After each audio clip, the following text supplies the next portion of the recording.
जी हाँ दोस्तों, fire safety में ट्रेवल डिस्टेंस का एक अलग ही इम्पोर्टेंस है और ये काफ़ी इम्पोर्टेंट फैक्टर माना जाता है जब हम किसी भी फैसिलिटी में, किसी भी बिल्डिंग में नंबर ऑफ एग्जिट डिज़ाइन करना हो या फिर पोजिशनिंग हम करते हैं फायर एग्जिट डोर की, तो उस समय ये फैक्टर जो है ट्रेवल डिस्टेंस, ये बहुत ही इम्पोर्टेंट फैक्टर कंसीडर किया जाता है।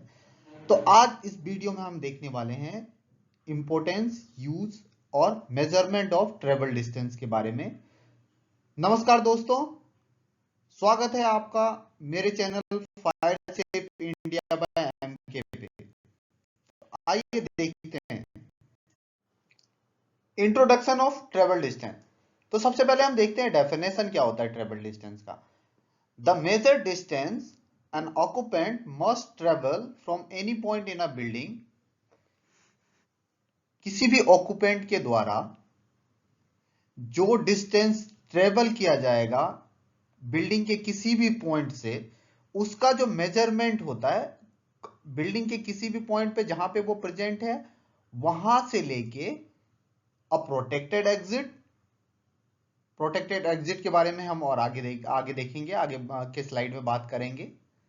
एक्सटर्नल एस्केप रूट और फाइनल एग्जिट। तो इसका जो मेजरमेंट होगा, मतलब ऑक्यूपेंट्स जिस पॉइंट पे है, किसी बिल्डिंग के किसी भी पॉइंट पे हो, वहां से उसको चाहे वो protected exit, external escape route और फाइनल एग्जिट तक पहुंचने में जितना डिस्टेंस कवर करना पड़ेगा, जब हम उसका मेजरमेंट करते हैं तो हम उसको ट्रेवल डिस्टेंस बोलते हैं। और ट्रेवल डिस्टेंस जब हम मेजर करते हैं तो ये along the line of travel होता है, मतलब जिस पाथ से वो ट्रेवल करके आप एग्जिट, प्रोटेक्टेड एग्जिट या एक्सटर्नल एस्केप रूट या फिर फाइनल एग्जिट तक पहुंचते हैं, उस पॉइंट तक के पाथ को आप along the line of travel, मतलब जिस तरह से आप ट्रेवल करके एग्जिट के पॉइंट पे पहुंच रहे हैं, वो पाथ हम फॉलो करेंगे जब हम मेजरमेंट करते हैं ट्रेवल डिस्टेंस को। इसका क्या क्या इंपॉर्टेंस है, तो जब हम इंपॉर्टेंस की बात करते हैं तो इसमें सबसे पहले तो ये इंश्योर सेफ इवैक्यूएशन, तो limits the distance occupants must travel to reach an exit, reducing escape time. तो अगर हमारा ट्रेवल डिस्टेंस हम मीट कर रहे हैं, जो भी रेगुलेशन है, जो भी रिक्वायरमेंट है, उसको अगर हम मीट कर रहे हैं, तो किसी भी इमरजेंसी के दौरान जब अपने पॉइंट से, अपने लोकेशन से जब उस एरिया को खाली करना होगा, तो हमें पता रहेगा कि कितने दूरी पे उसका फायर एग्जिट या फिर सेफ एस्केप अवेलेबल है, जहां जहां के बाद वो अपने आप को सेफ फील करेगा। Minimize smoke and heat exposure, जितना कम ट्रैवल डिस्टेंस होगा उतना कम रिस्क होगा किसी भी एक्सपोजर से, जैसे कि टॉक्सिक गैसेस हैं, हाई टेम्परेचर्स हैं। तो आप एक सिचुएशन इमेजिन कीजिए, अगर ट्रैवल डिस्टेंस बहुत ज्यादा होगा तो उसको क्रॉस करने में ज्यादा टाइम लगेगा, मतलब कोई भी ऑक्यूपेंट्स अगर उस एरिया में अवेलेबल है तो वो ज्यादा देर तक स्मोक और हीट में अपने आप को एक्सपोज करेगा। और वही अगर शॉर्टर ट्रेवल डिस्टेंस है तो वो अपने आप को बहुत जल्दी एक सेफ प्लेस पे ले जा सकता है। Enhance fire safety compliance.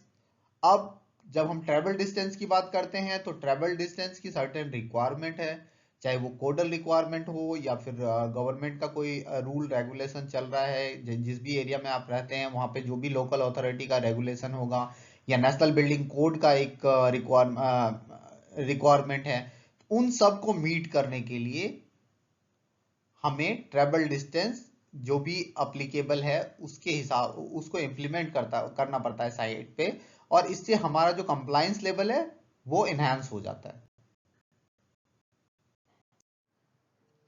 तो इस स्लाइड में हम देखने वाले हैं कि travel distance based on occupancy and construction. और ये टेबल 5 जब आप पार्ट 4 जाएंगे, life safety section of national building code 2016 में, तो वहां पे एक टेबल दिखाई देता है और टेबल में ट्रेवल डिस्टेंस के बारे में दिया गया है कि कितना ट्रेवल डिस्टेंस आपको चाहिए। और ये जो बेस्ड है वो ऑक्यूपेंसी और टाइप ऑफ कंस्ट्रक्शन के ऊपर है। तो आप देख पा रहे हैं कि जैसे रेजिडेंशियल ग्रुप ए ऑक्यूपेंसी की बिल्डिंग अगर है और आपकी बिल्डिंग की कंस्ट्रक्शन अगर टाइप 1 या टाइप 2 है, तो उस केस में आपको 30 मीटर का ट्रेवल डिस्टेंस मैक्सिमम अलाउ है, इससे ऊपर का ट्रेवल डिस्टेंस नहीं होना चाहिए। अगर टाइप 3 एंड टाइप 4 कंस्ट्रक्शन की बिल्डिंग है तो उस केस में आपकी जो ट्रेवल डिस्टेंस है और कम हो जाती है, जैसे कि 22.50 है। तो मैं आपको बता दूं कि construction type 1, type 2, type 3, type 4 जो है ये एक डिसेंडिंग ऑर्डर में है। जो टाइप 1 कंस्ट्रक्शन है वो ज्यादा फायर रेसिस्टेंट होता है, टाइप 2 उससे कम होता है, टाइप 3 उससे कम होता है और टाइप 4 उससे कम होता है। तो रेसिडेंशियल का हमने देख लिया। एजुकेशनल बिल्डिंग में 30 मीटर है और इसमें भी टाइप 1, अगर टाइप 1 एंड टाइप 2 कंस्ट्रक्शन है तो उस केस में 30 मीटर है और टाइप 3 टाइप 4 में 22.5 है। इंस्टीट्यूशनल में भी सेम है 30 मीटर इन केस अगर टाइप 1 एंड टाइप 2 कंस्ट्रक्शन है and 22.50 meter type 3 and type 4 construction में मैक्सिमम ट्रेवल डिस्टेंस हो सकता है। जब हम असेंबली ग्रुप डी बिल्डिंग की बात करते हैं तो इसमें 30 meter type 1 and type 2 construction में भी अलाउ है और साथ साथ टाइप 3 एंड टाइप 4 में भी 30 मीटर मैक्सिमम ट्रेवल डिस्टेंस हो सकता है। जब हम बिजनेस बिल्डिंग की बात करते हैं तो इसमें टाइप 1 एंड टाइप 2 कंस्ट्रक्शन में 30 meter, type 3 and type 4 construction में 30 meter maximum travel distance allow है। मर्केंटाइल बिल्डिंग की जब हम बात करते हैं तो इसमें भी 30 मीटर एंड 30 मीटर है, मतलब टाइप 1 एंड टाइप 2 कंस्ट्रक्शन में भी 30 मीटर है और टाइप 3 एंड टाइप 4 कंस्ट्रक्शन में भी 30 मीटर है। जब हम इंडस्ट्रियल ग्रुप जी बिल्डिंग की बात करते हैं तो इसमें जो G1 एंड G2 सब ग्रुप है उसमें 45 meter type 1 and type 2 construction में मैक्सिमम ट्रेवल डिस्टेंस अलाउ है। और अगर सब ग्रुप G3 की बिल्डिंग है ये तो उस केस में 22.50 और वो टाइप 1 एंड टाइप 2 कंस्ट्रक्शन की बिल्डिंग हो अगर है तो उसमें 22.50 मैक्सिमम ट्रेवल डिस्टेंस रिक्वायर्ड है। अब जो industrial storage and hazards group के ऑक्यूपेंसी की जो बिल्डिंग है उसको टाइप 3 एंड टाइप 4 कंस्ट्रक्शंस में परमिशन नहीं मिलता है। तो इसीलिए आप इस टेबल में देख रहे हैं कि टाइप 1 एंड टाइप 2 कंस्ट्रक्शन का ही मैक्सिमम ट्रेवल डिस्टेंस मेंशन किया हुआ है। स्टोरेज ग्रुप एच ऑक्यूपेंसी की जो बिल्डिंग है उसमें 30 मीटर मैक्सिमम ट्रेवल डिस्टेंस है और हजार्डस ग्रुप जे ऑक्यूपेंसी की जो बिल्डिंग है उसमें 22.50 meter maximum travel distance applicable है। अब यहां पे एक चीज मेंशन किया गया, जब हम ट्रेवल डिस्टेंस की बात हम कर रहे हैं तो ट्रेवल डिस्टेंस आप अगर रैंप को अगर आप एज ए एग्जिट कंसीडर कर रहे हैं तो ramp shall not be counted as an exit in case of basements below the first basement in car parking.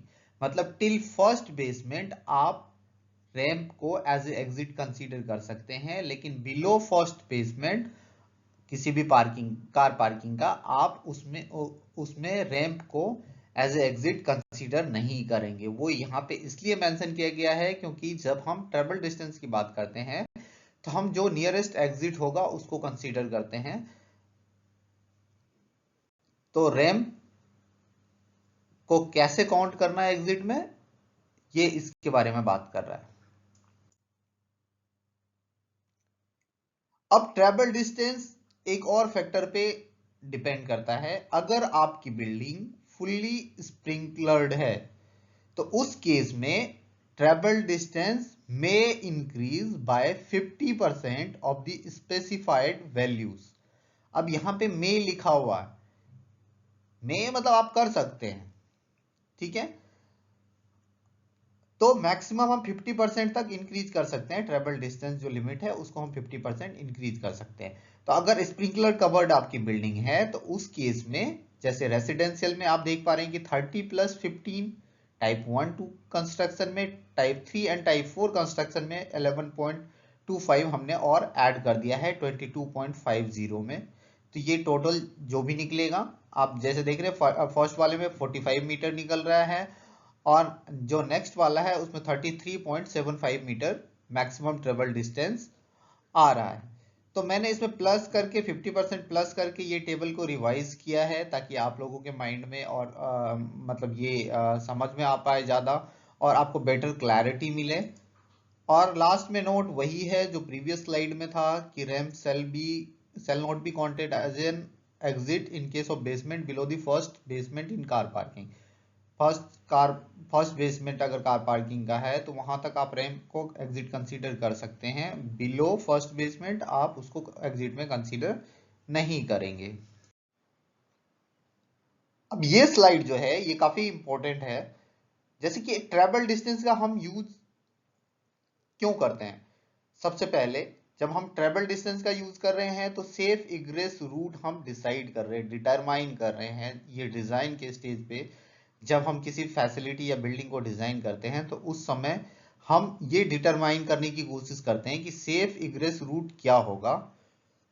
तो अगर आपको ट्रैवल डिस्टेंस मालूम है और आप उसको अप्लाई कर रहे हैं तो ये आपके डिजाइन को एफिशिएंट बनाएगा और इसके जो ऑक्यूपेंट्स के लिए इसके पाथ आप चूज कर रहे हैं वो सेफ इग्रेस रूट में काउंट होगा।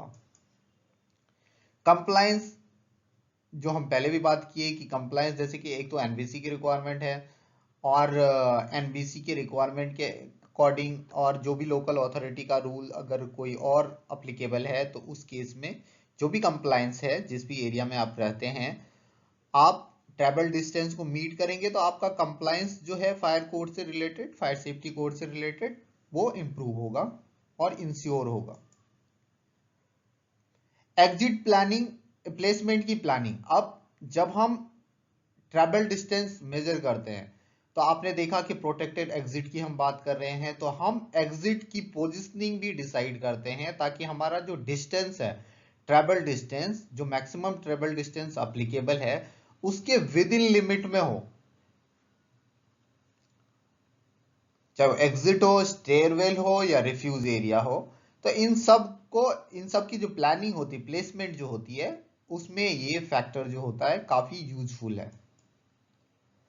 रिस्क रिडक्शन में, अब रिस्क रिडक्शन में कैसे हेल्पफुल है? रिस्क रिडक्शन में इसलिए हेल्पफुल है कि इवैक्यूएशन के दौरान अगर आपने ट्रैवल डिस्टेंस को अच्छे से डिजाइन किया है तो आपने एक सेफ इग्रेस रूट को इंश्योर किया है जितने भी ऑक्यूपेंट्स आपके फैसिलिटी में रह रहे हैं। तो उससे आप ये इंश्योर कर रहे हैं कि जितने भी ऑक्यूपेंट्स हैं उनका जो रिस्क लेवल है किसी भी इमरजेंसी के दौरान जो एक्सपोजर हो सकता है फायर, स्मोक या हीट से, वो उसको आप कम कर रहे हैं। वही अगर ट्रैवल डिस्टेंस ज्यादा रहेगा तो ज्यादा एक्सपोजर हो जाएगा, ज्यादा टाइम तक हम उनको एक्सपोज करेंगे तो उससे रिस्क जो है और भी हाई होगा।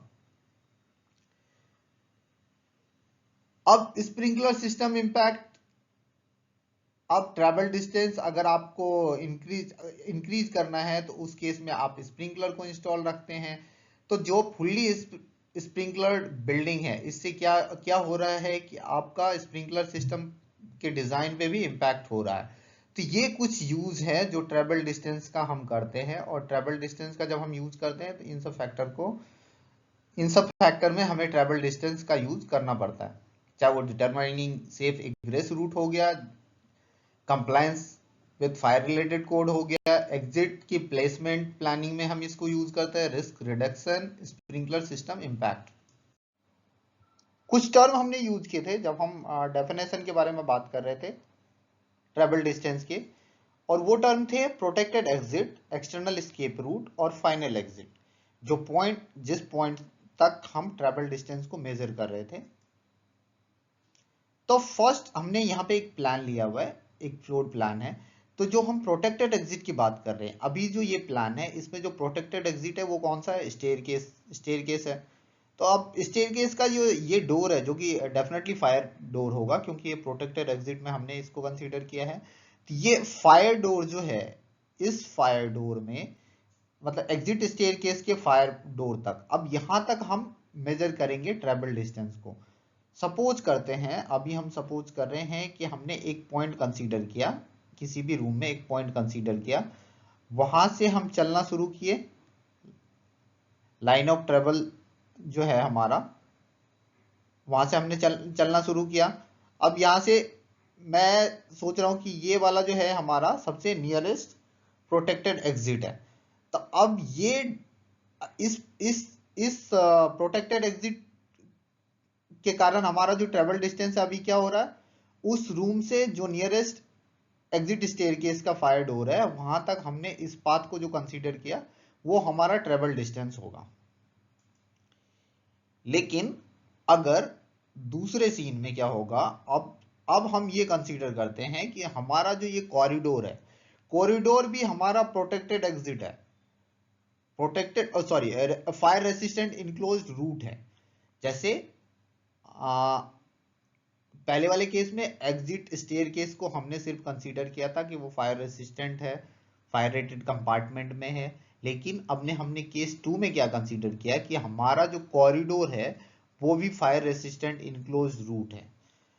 अगर ऐसा है तो हमारा जो हमने पहले जो हम ट्रेवल डिस्टेंस मेजर कर रहे थे, अब जब मेजर करेंगे तो हम उसी ट्रेवल डिस्टेंस कहां तक मेजर करेंगे। अब हमारा जो ये डोर है, जो इस रूम का डोर है, जो कि अब डेफिनेटली फायर डोर होगा क्योंकि हम fire rated compartment, fire rated corridor में इसको ओपन कर रहे हैं, तो ये प्रोटेक्टेड एग्जिट अब क्या हो जाएगा, अब कॉरिडोर में जो फायर एग्जिट लगा हुआ है उस रूम का जो ओपन हो रहा है, वो ट्रैवल डिस्टेंस अब ये वाला काउंट होगा। तो उम्मीद है दोस्तों आपको प्रोटेक्टेड एग्जिट का ये दोनों जो मैंने अभी एग्जांपल दिया उससे क्लैरिटी मिल गई होगी। अब हम प्रोटेक्टेड एग्जिट के डेफिनेशन पे भी एक बार ध्यान दे देते हैं। तो अब protected exit a fire resistant enclosed route that allows safe evacuating during a fire. तो दोनों केस में हमने देख लिया, एक पहले वाले केस में हमने एग्जिट स्टेयर के केस को कंसीडर किया था, वो फायर रेसिस्टेंट इनक्लोज रूट था हमारा, और दूसरे वाले केस में हमने कॉरिडोर को कंसीडर किया था, तो वो भी हमारा फायर रेसिस्टेंट इनक्लोज रूट था। It is design to prevent smoke, heat and flames from entering, ensuring a secure escape path. Definitely अगर वो फायर रेसिस्टेंट इनक्लोज रूट है तो ऐसा होगा। अब हम दूसरा देखते हैं। दूसरा टर्म जो है वो है एक्सटर्नल एस्केप रूट। जब हम एक्सटर्नल एस्केप रूट की बात करते हैं तो an evacuation path located outside the building such as an open balcony, terrace और एक्सटर्नल स्टेयरकेस। आप किसी फ्लोर पे हैं, अगर जो आपका नियरेस्ट है, चाहे वो बालकोनी हो, टेरेस हो, एक्सटर्नल स्टेयरकेस हो, आप उसी पॉइंट तक ट्रैवल डिस्टेंस को मेजर करेंगे। अब थर्ड वाला जो है फाइनल एग्जिट। फाइनल एग्जिट जैसे कि एक आप पिक्चर में जैसे देख रहे हैं कि एक इंटरनल स्टेयरकेस है और ये डिस्चार्ज हो रहा है ग्राउंड फ्लोर पे। तो जो फाइनल डिस्चार्ज होता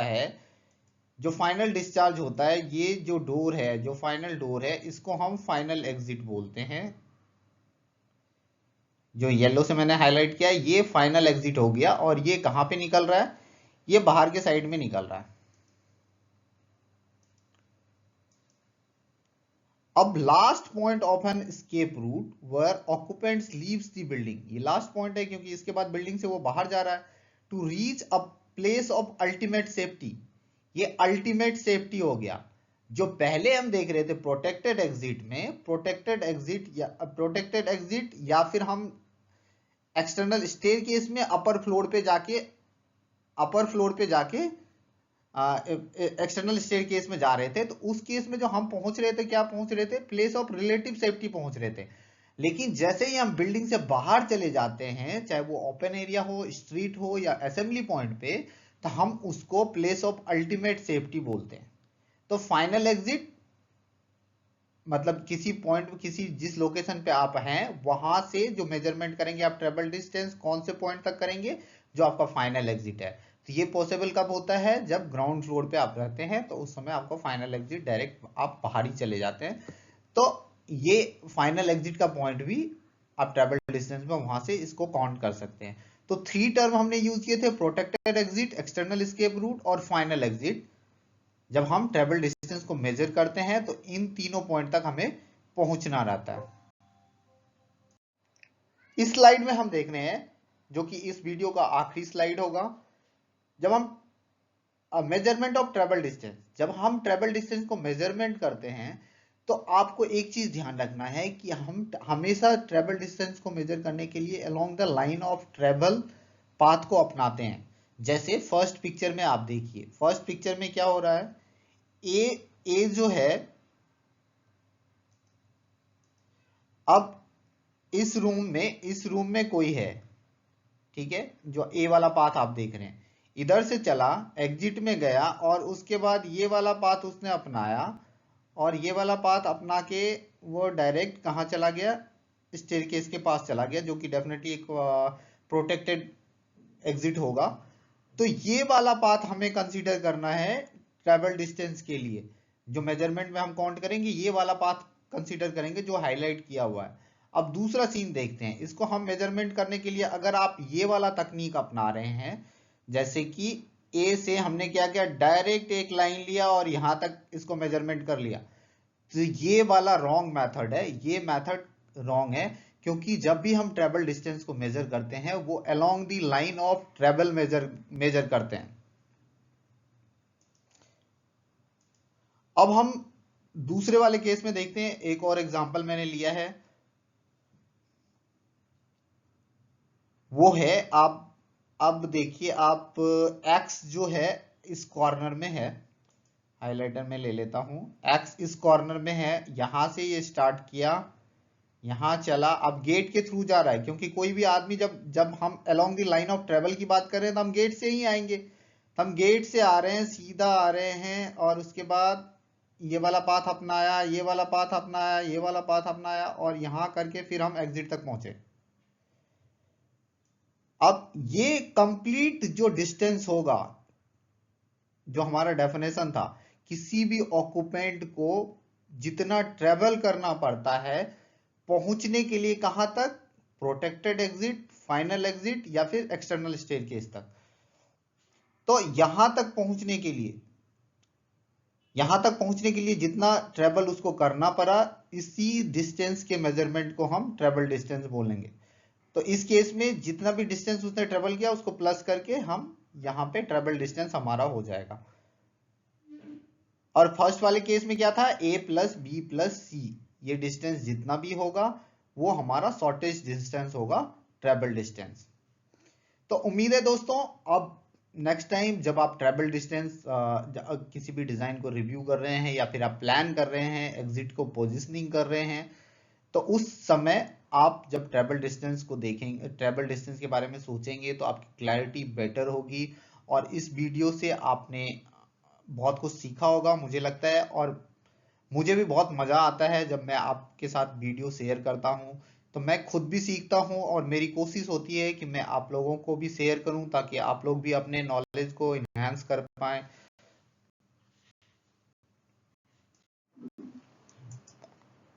थैंक यू फॉर वॉचिंग दोस्तों, उम्मीद है आपको आज का वीडियो पसंद आया हो। Please like, share and subscribe my channel fire safe India by MK। Thank you once again.